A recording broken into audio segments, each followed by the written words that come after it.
I will keep you guys updated as this is, but again, I am south of Delia. There's a controlled burn. The fire is a little more west of here. Unless you're going to file in the next 2 hours, you're probably going to want to file for an extension. A family in Tecumseh had never experienced rain like we got today, and when they looked out in their backyard and saw a river, they decided to take advantage of it and bring out their kayaks.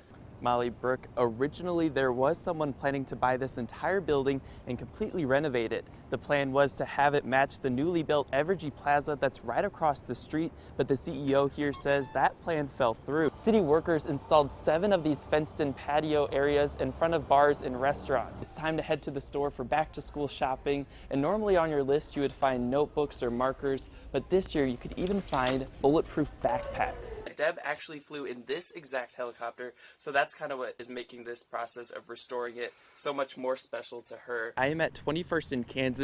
This is Kansas Street behind me, where there is a road that is flooded right now. Police do have the road blocked off, but off to the side here you can see a minivan has stalled. They did try to drive through the rain and now their engine has stalled.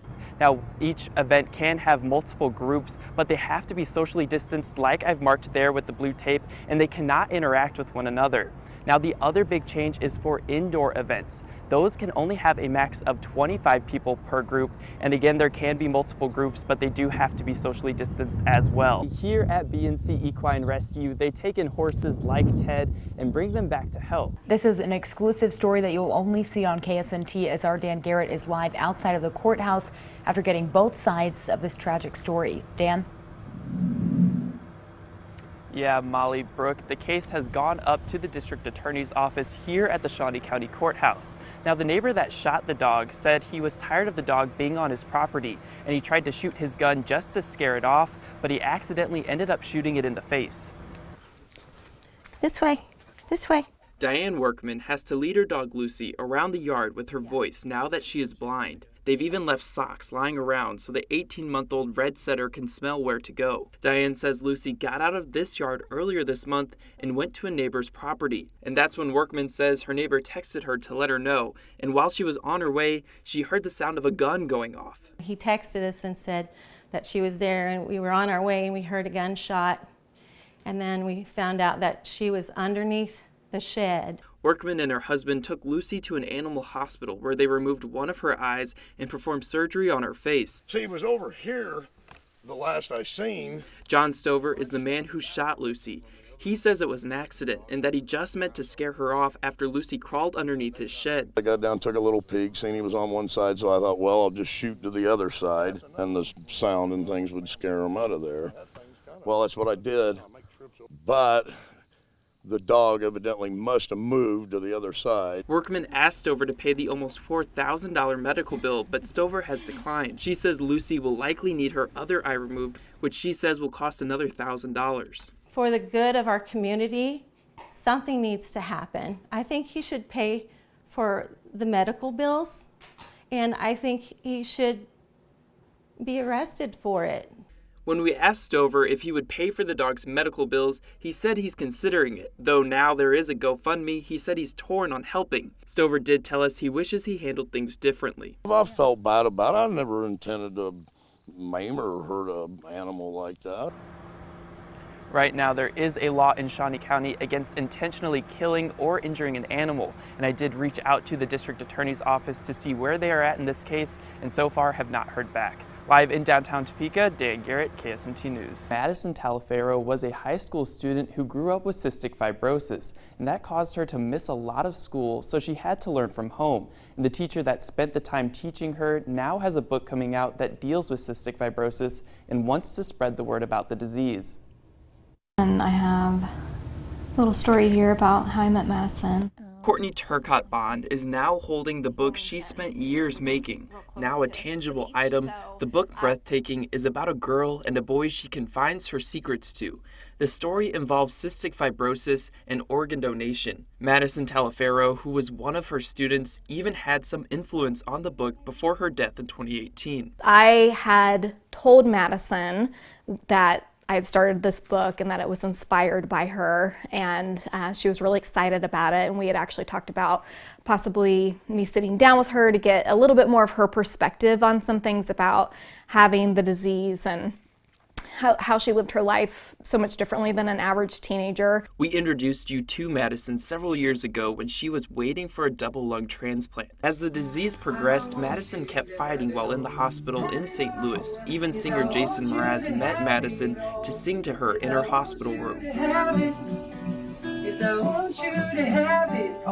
But her story was much more than the events that made news in her fight against the disease. Before the book was finished, Courtney sat down with Madison's mom to help fill in the blank spots on her story. We spent probably 2 hours in a coffee shop and just talking, and it brought back a lot of memories of, you know, the way things were before her transplant and then after transplant. Her family started a scholarship fund in her honor for Holton High School students going into the medical field, and some of the proceeds of the book will go to the scholarship fund.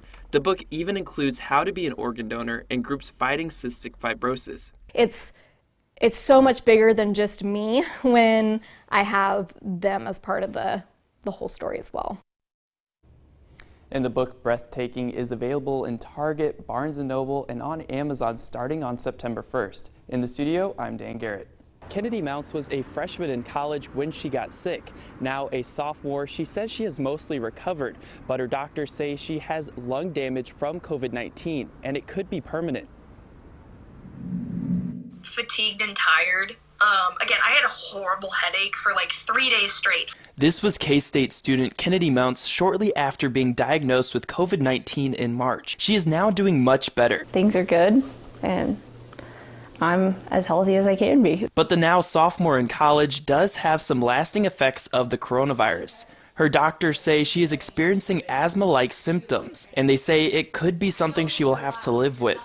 Definitely kind of like a tightness in the lungs, shortness of breath. She now takes an inhaler twice a day, which she didn't need before getting COVID.